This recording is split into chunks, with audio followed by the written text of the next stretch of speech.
Whoa, whoa, whoa, whoa, whoa, whoa, whoa. The Raptors have won 3 straight games. All right. Poeltl had a career high 18 rebounds last night. The Raptors have won 6 of their last 7 games. And it really coulda, shoulda, woulda, blah, blah, blah, blah, blah.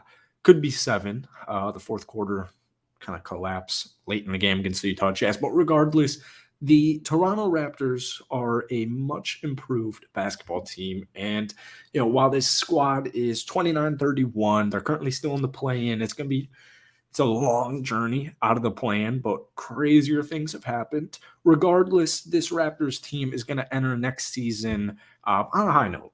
And this season, it's been a little bit of a whirlwind of emotions. But seriously, the Jakob Poeltl move was so huge. This man has been an absolute menace in just 4 games for Toronto. That first one coming off the bench, even averaging about 27 minutes, 16 points, 9 rebounds. 4 of those are offensive rebounds, about 2 assists, a steal and a half, along with 2.5 blocks per game. And a really crazy statistic, he's shooting 83% from the field. So welcome back to the channel. Today we're talking about the Toronto Raptors. If you're new here, I post daily NBA, a little bit of NFL content as well. If we get this video to 100 likes, that would be absolutely awesome. I love my Raptors family, and we're going to just continue to make Raptors videos. And actually, this is like one of my first ever videos being made on the computer. I have this small little, whoa, there's my ring light. I have this small little iPhone mini 12, I think is what it is, and it's never got enough storage. And I really miss just hopping behind the camera, hopping on the mic, and talking basketball. So if you guys have been watching my last couple of Raptors videos, or if you are a watcher of my show, I am such a big fan of this Poeltl move, and I can't believe so many people. It was like a small minority of Raptors fans that were saying, "Oh, he gave up too much. He's an expiring contract." No, the move is next season. All right, re-sign Jakob Poeltl. Please get some guards. Please get more guards. Jeff Dowtin Jr. last night was pretty cool. Freddie got the off night. This isn't necessarily a recap video, but OG Anunoby is back. And I just like how these players complement each other at full strength. But seriously, the impact of Jakob Poeltl, obviously it's been statistics. I told you guys the statistics. We really saw another dominant performance from him last night. 21 points, 9 of 11 from the field. He had, like I said, career high 18 rebounds. 7 of those were offensive. He had 3 steals and a block. But I was doing some reflecting, doing some pondering, and I remember covering this Raptors team last year. And anytime they played a center, like a guy like Joel Embiid or whoever, it was just mouse in the house. It was barbecue chicken. It was like, all right, yeah, this is going to be a long game. And specifically in that playoff series against Philly last year, it was like, all right, this is just going to be a long series. This is going to be a long series. All right. Last night, though, we kind of really saw it in full perspective. They had 62 points in the paint. Now, when we look at statistics, the Toronto Raptors are actually dead last in defensive rebounding. They are the 4th best offensive rebounding team. A lot has to do with just hustle players, guys like Scotty Barnes, Precious Achiuwa, Chris Boucher, Siakam as well. A lot of those guys grab like 1 or 2 rebounds, offensive rebounds a night. So I think the total rebounding numbers sitting at 42.9 rebounds per game as a team. That's 18th. So it's kind of around middle of the pack, just a little bit worse. But like I said, they're dead last in defensive rebounding. I think the offensive rebounds from all those hustle players kind of skewed that statistic. It's just, and I know it was the Pelicans, and I hate that the logic was like, oh, they were without Zion. If Zion played in that game, they're going to get steamrolled. And it's like, well, also at the same time, Freddie didn't play, and it's just like a bad way to go about things. So, I'm not sitting here and saying now that they have Jakob Poeltl and OG Anunoby is healthy, one of the most underrated, I guess the value is there if they're getting 3 first-round picks or rumored to get 3 first-round picks in an offer on the deadline.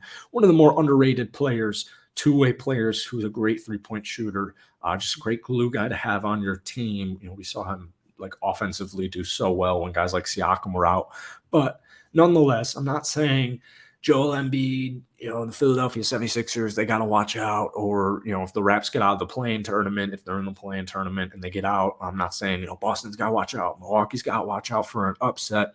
I just think I like the path. I like the trajectory this team is going in. Now, obviously, some things could be different next year, but at the end of the day, next year it's looking like you're going to have Siakam. You're going to have OG, otherwise he would have been dealt. You still have Gary Trent Jr., walking bucket. He was super clutch last night. You got Scotty Soft.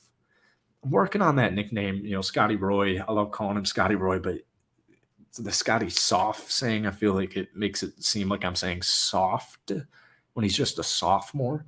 So you have Scotty. You're going to have possibly a lottery pick. This year's draft is kind of underratedly extremely deep. And, Siakam, there's just talent on this team. And I feel like they've gotten a bad rap. Nick Nurse particularly got a bad rap this season. It's like, man, they just, the depth, the Otto Porter Jr. move was supposed to be huge, and obviously that didn't work out. He only played 8 games for him. Precious Achiuwa is an underrated player as well, but three-pointers wise, they're the third worst team as far as just three-point percentage goes. They're bottom half in 3 points attempted, three-pointers made, and in the year 2023, you need some reliable guys. Now, the team's going to look a little bit different. I don't know if Freddie Double V is going to be back. In fact, he probably won't, but with a couple of tweaks, the proper tweaks made via draft, free agency, trades, whatever the case may be, maybe a sign and trade with Fred, the Raps are going to they're on the right track. And I think people, and I try and talk about this anytime I talk about the Toronto Raptors, I think people often overestimate that championship teams aren't just built in a season. Take a squad like Phoenix. They were already kind of, not this year, finals contenders, but they were just in the NBA finals a couple of years ago. And it still took a lot of rebuilding years to get Devin Booker in his first couple of seasons. Championship rosters aren't just made at the trade deadline. They're not made in the draft, one draft, sorry. They're not made in 1 year of free agency and one off season. These are things that need to compound and slowly accumulate the talent that fits with each other. And I don't know, man. I feel really good about Toronto, and I have a feeling kind of similar to last year that they're just going to go on a tear in the last 20 or so games. And, the play-in is I'm not a huge play-in fan. Miami's sitting there at 7, about 3.5 games ahead of Toronto. Then you got the Knicks. There seems to be an open spot with Brooklyn, probably not going to be a top 6 seed. So anything can really happen. Players get injured, players have good first halves, or teams have good first halves versus second halves, whatever it is. I'm not too worried about how this season ends for Toronto. As long as they get in the playoffs, I'm going to be happy. I know a lot of people think, just retool, tank like you did in the Scotty Barnes year. I think this team is well past that. When you have your franchise cornerstone, you have your franchise player, it's time to build around him. It's time to just pick it all back up and get on track. And I think that's what Toronto's getting at, although the 2 games below 500 might not necessarily showcase that. It has been, like I said, up and down season for Toronto. But long-term, when we zoom out, I'm very high on the future of the Toronto Raptors. So let me know what you guys are thinking. As always, hit that like button, hit that sub button for daily NBA content. And as always, if you want more Raptors videos, let me know down below, and I'll see you guys later.